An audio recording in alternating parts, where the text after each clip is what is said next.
Good morning, boys and girls. It's Miss Diane here. Today is Monday, and guess what? We are in a brand new month. April is over, and now it is May. April has been a really long month, especially for your parents, I'm sure. So we are glad to be in May. So May, it's early in May, so we don't have a lot of numbers yet. We only have a little bit of numbers. 1, 2, 3, 4. So today is Monday, May 4th. Let's sing our Days of the Week song. Sunday, Monday, Tuesday, Wednesday, Thursday, Friday, Saturday. Sunday, Monday, Tuesday, Wednesday, Thursday, Friday, Saturday. So Monday, May 4th. Next, we are going to do our letter of the week. This week, our letter is the letter U. U says It is for umbrella. U for umbrella. This is the capital U, and this is the lowercase u. But let's see if I can find some other words that start with the letter U. This is called a unicycle. It's like a bicycle, but it only has one wheel. So that would be super hard to ride. If I tried to ride a unicycle, I would fall off. This is called an umpire. An umpire is at a baseball game. He does something at the baseball game. I'm sure Evan Garten could tell me what he does, what the umpire does. Oh, another umbrella, like we saw the big one in this picture. Are they the same? The colors are different, and they're different stripes. But this is also an umbrella. This is not a guitar. It's called a ukulele. It's a special kind of guitar that you can use to play music. Now these forks and spoons are also called utensils. Utensils. Oh, and back to the unicycle. So those were the things that start with the letter U.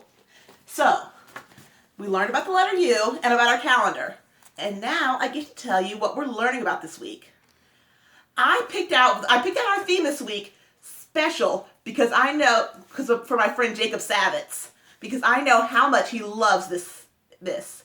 We are going to learn about dinosaurs. This is going to be a week about dinosaurs. And the other kids like dinosaurs too, right? Do you all like dinosaurs? I think so. It's just that that's Jacob's favorite thing in the world is dinosaurs. So that's why we picked it for this week. All right, so I'm going to read this book called The Day of the Dinosaurs. All right, The Day of the Dinosaurs by Stan and Jan Berenstein. Let me open it up. Okay. Another dinosaur. All right. So, long ago, before many things we now know, before the cities and roads and towns, before the people, before the birds and frogs and toads,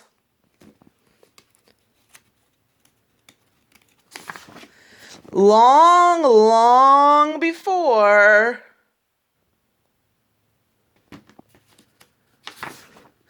it was the day of the dinosaur.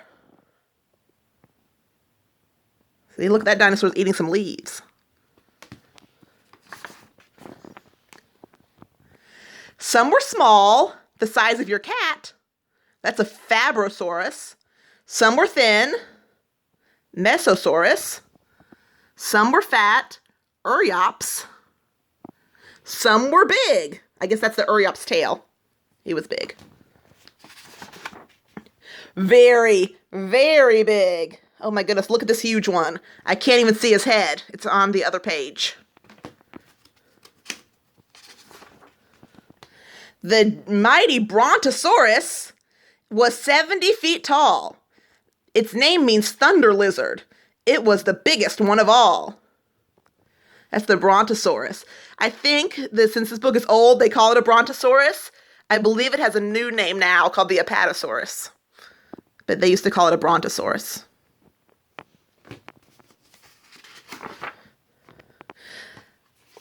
Dinosaurs roamed around the earth, places far and near, but now they're gone.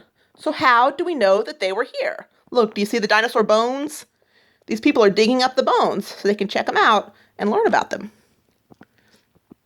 We know it from the skeletons that they have left behind, buried in the earth for scientists to find. See the bones?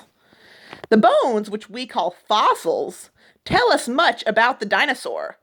They tell us its size and shape, and they tell us much, much more.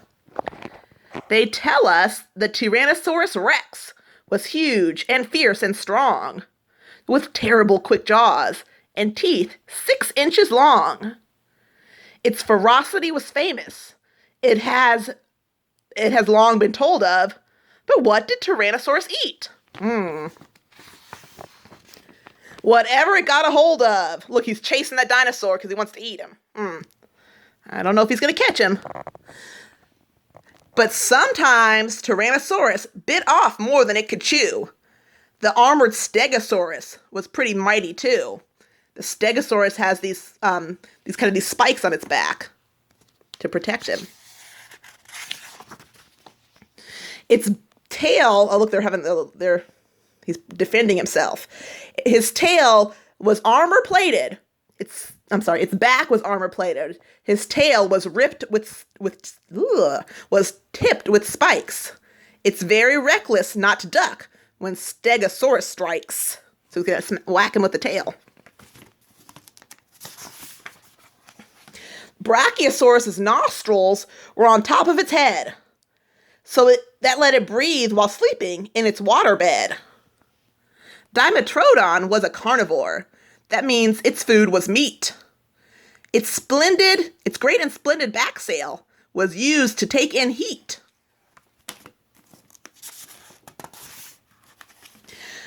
The creature Pteranodon had a 20-foot wingspan. It was the biggest flyer ever since the Earth began. It had a 40-foot bill. No, not 40 foot, a 4-foot bill, excuse me. That means its nose. And a very lofty crest. The crest is that horn on top of its head. And when it comes to flying reptiles, it was biggest and the best. Archaeopteryx is not an easy word, but neither was it easy, being the world's first bird. So the Archaeopteryx was the first bird. After dinosaurs came other amazing creatures. They also had amazing body parts and features. The saber-toothed tiger, of course, had saber teeth. So this is not a dinosaur, it's just like an old animal who doesn't live anymore. The prehistoric rhino had horns above and giant tusks beneath. The moa was a flightless bird. It stood 13 feet tall. It had gigantic drumsticks, but its brain was very small.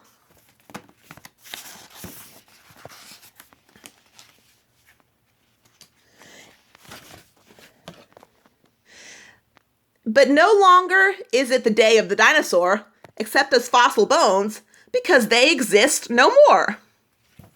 There are no more dinosaurs. But scientists like to learn about dinosaurs so that they can tell us about them.